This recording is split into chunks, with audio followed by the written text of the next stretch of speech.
Up, ketemu lagi sama Mimin di TNT Corner. Kini mobil-mobil rata-rata sudah menyertakan hybrid sebagai varian di setiap kelasnya.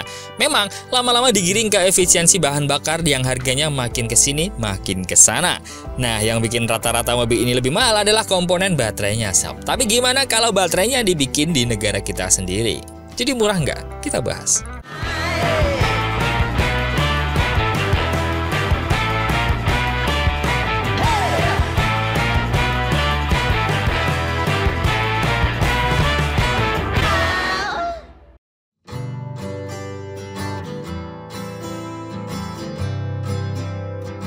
Perusahaan asal Cina sepakat untuk berinvestasi pada proyek pabrik litium di Morowali, Sulawesi Tengah. Hal tersebut diungkapkan Deputi Bidang Koordinasi Investasi dan Pertambangan Kementerian Koordinator Bidang Kemaritiman dan Investasi atau Kemenko Marves, Septian Haryo Seto.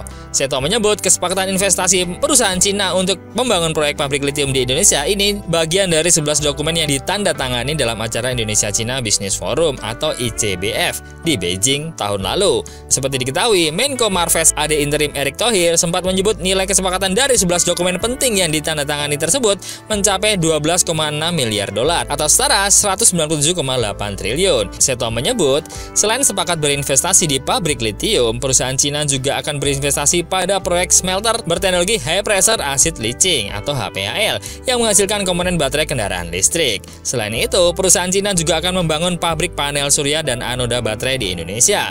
Ada proyek HPAL, 2 proyek lithium refinery, 1 solar panel, dan 1 proyek anoda baterai, ungkap Seto kepada CNBC Indonesia.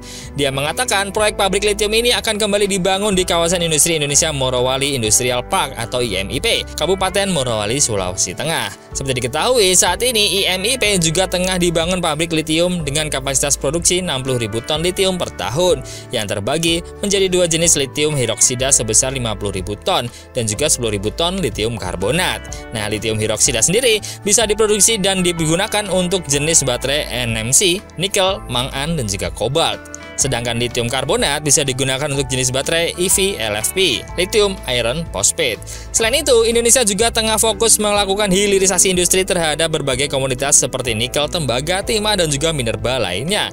Indonesia juga tengah fokus membangun ekosistem kendaraan listrik terintegrasi untuk menjadi bagian penting dari rantai pasok dunia. Ini butuh alih teknologi tinggi serta investasi, apalagi jika dipadukan dengan penggunaan sumber energi hijau yang sangat melimpah di Indonesia untuk menghasilkan produk-produk hijau.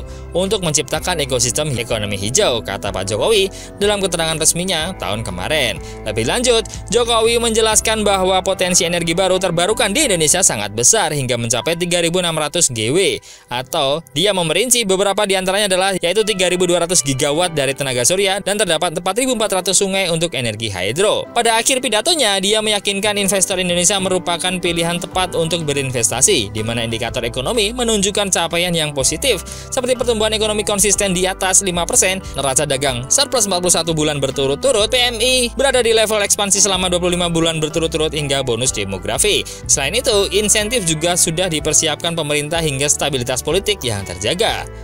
So, you don't need to worry, you just need to hurry.